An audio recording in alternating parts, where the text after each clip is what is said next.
शब्द अच्छे हैं या एक्शन।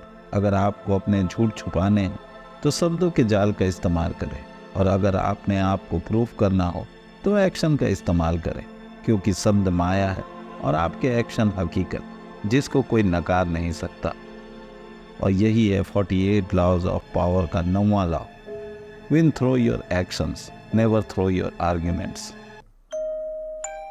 क्योंकि आपकी बातों का कोई भी यथार्थ नहीं, कोई भी प्रूफ नहीं। आप चाहे कितनी भी तर्कसंगत बातें कर लें, वह तब तक सही नहीं हो सकता जब तक कि सामने वाला उसे सही न माने। और आज के समय में यह बहुत मुश्किल है कि कोई आपकी बातों को या तर्क को सही माने, क्योंकि इस दुनिया में सबके अपने अपने तर्क हैं और सबके अपने अपने सत्य हैं। लेकिन आप जो कार्य करते हैं या आप जो एक्शन लेते हैं, उसको कोई नकार नहीं सकता, उसको कोई झुठला नहीं सकता।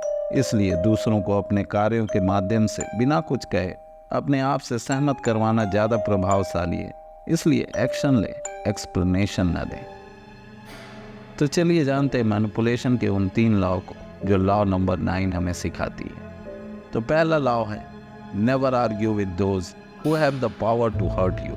मतलब कभी भी उन लोगों से बहस में मत पड़िए जो आगे चलकर आपके लिए मुसीबत बन सकते हैं, क्योंकि ताकत अपने साथ अहम ले आती है और अहम किसी की बात सुनने नहीं देती। जैसा कि 131 BC में बेवजह के बहस करने के कारण उस मिलिट्री इंजीनियर के साथ हुआ यूं कि रोमन काउंसलर म्यूसिनियस को ग्रीक के शहर पैरागनस के किले की दीवार को तोड़ने के लिए बैटरिंग रैम चाहिए थे। जब उसने शिपयार्ड में खड़ी नाव के मस्तून को देखा तो वह उसे उस काम के लिए उपयुक्त लगे। उसने अपने सैनिकों को आदेश दिया कि वह वैसे ही बैटरिंग रैम तैयार करवाए। जब सैनिक यह प्रपोजल लेकर मिलिट्री इंजीनियर के पास पहुंचे तो उसने मस्तून जैसे लंबे और भारी बैटरिंग रैम को बनाने से यह कहते हुए इनकार कर दिया कि वह यूज़ करने में काफ़ी भारी होंगे और इतनी फोर्स भी नहीं जनरेट कर पाएंगे जिससे दीवार टूट पाए, जबकि छोटे रैम ज़्यादा स्पीड और फोर्स जनरेट कर पाएंगे। हालांकि सिपाहियों ने उसे समझाया कि वह किसके हुक्म को नहीं मान रहा है। उनका काउंसलर ना सुनने का आदी नहीं है, इसलिए वो वही करे जो उसे कहा जा रहा है। लेकिन वह इंजीनियर नहीं माना। उसने छोटे रैम बनाकर म्यूसिनियस के पास भेज दिए। म्यूसिनियस ने जब छोटे रैम देखे तो वह गुस्से से तमतमा गया। जब वह सिपाहियों पर गुस्सा हुआ तो सिपाहियों ने उसे इंजीनियर की सारी बात बता दी। उसने उस इंजीनियर को अपने दरबार में बुलाया, लेकिन इंजीनियर अपने ज्ञान के नशे में इतना चूर था कि वह म्यूसिनियस को ही समझाने लगा कि इन सभी मामलों में एक्सपर्ट की राय माननी चाहिए ताकि उसे आगे चल के पछतावा ना हो। और इसका नतीजा यह हुआ कि उस इंजीनियर को नंगा करवा के इतने कोड़े मारे गए जब तक कि उसके सांसों ने उसके शरीर का साथ न छोड़ दिया, क्योंकि उस इंजीनियर के पास सिर्फ उस रैम को बनाने और बिगाड़ने की ताकत थी, लेकिन म्यूसिनियस के पास उस इंजीनियर के जीवन को बनाने और बिगाड़ने की ताकत। Because a fool man knows what to say but a wise man know what not to say. और इतालवी मूर्तिकार माइकल एंजेलो जानता था कि उसे क्या नहीं कहना है। तो दूसरा मैनिपुलेटिव लॉ है do not speak, do not act, only pretend to act. बात 1502 की है, जब एक मार्बल का पत्थर saint Maria del Fiore church में लाया गया, लेकिन गलती से एक लोकल मूर्तिकार ने उस पत्थर में ऐसी जगह होल कर दिया जहां पर अगर उस पत्थर से मूर्ति तराशा जाता तो उस मूर्ति का पैर वहां पर आता। इसलिए फ्लोरेंस के मेयर पियरो सोडेरिनी ने यह फैसला किया कि उस पत्थर से कोई मूर्ति नहीं बनाई जाएगी और उस पत्थर को चर्च के स्टोर में रखवा दिया। जब यह बात माइकल एंजेलो को पता चली तो उसने उस पत्थर से एक मूर्ति तराशने का प्रपोजल मेयर के सामने रखा।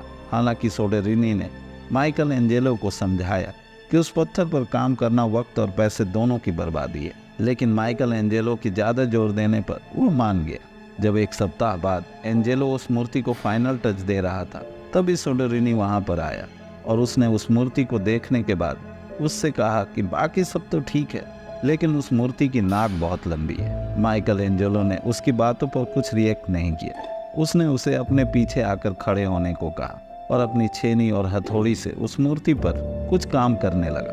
कुछ देर बाद उसने सोडेरिनी से पूछा कि अब उसे मूर्ति कैसी लग रही है। तब सोडेरिनी ने कहा, हाँ, मैंने कहा था ना कि नाक थोड़ी सी लंबी है, अब ये बिल्कुल परफेक्ट है। हालांकि एंजेलो ने उस मूर्ति पर कोई काम नहीं किया था। उसे मालूम था कि उस मूर्ति में कमी निकालना सोडेरिनी का ईगो है। इसलिए उसने ईगो को हर्ट करने के बजाय बिना कुछ कहे और उसके कहे को मानने का दिखावा करके उसके ईगो को भी सेटिस्फाई किया और अपने लिए धन और सम्मान का भी इंतजाम कर लिया। तो तीसरा मैनिपुलेशन का नियम है use symbols instead of words. इंसान एक सोशल एनिमल है, इसलिए वो इमोशन से भरा होता है। जहाँ आपके तर्क काम नहीं करते वहाँ कोई इमोशनल मोमेंट, प्रतीक या फिर इमोशनल फुलफिलमेंट आपकी बात लोगों को समझा जाती है। जैसे जब अमेजोन और फ्लिपकार्ट जैसे ई कॉमर्स कंपनी ने बिजनेस को स्टार्ट किया तो उनके लिए सबसे बड़ी दिक्कत थी कस्टमर का ट्रस्ट जीतना। हालांकि कंपनी ने इसके लिए काफ़ी एडवर्टाइजमेंट किया और लोगों को उनकी बात भी समझ में आने लगी, लेकिन जो सबसे बड़ी प्रॉब्लम थी कि वो लोगों के फियर को दूर नहीं कर पा रहे थे। लोग इस बात पर विश्वास नहीं कर पा रहे थे कि एक प्रोडक्ट जिसे ना तो वो छू पा रहे थे और ना ही अपने सामने देख पा रहे थे, क्या वह सही होगा। लेकिन जब इन कंपनियों ने अपने प्रोडक्ट पर रिटर्न पॉलिसी अप्लाई किया तब लोगों में इन कंपनियों के प्रति धीरे धीरे ट्रस्ट बिल्ड होना शुरू हुआ, क्योंकि अब लोग निश्चिंत थे कि अगर प्रोडक्ट सही भी नहीं हुआ तो उनका पैसा नहीं डूबेगा। हालांकि रिटर्न पॉलिसी किसी प्रोडक्ट के अच्छे होने की गारंटी नहीं थी, ना ही इससे कस्टमर का पैसा बचने वाला था। लेकिन फिर भी यह पॉलिसी उन सभी चीज़ों पर भारी थी, क्योंकि यह कस्टमर को यह एश्योरिटी दे रही थी कि उनका पैसा नहीं डूबेगा। यह उनके अंदर के फियर के इमोशन को कैटर कर रही थी।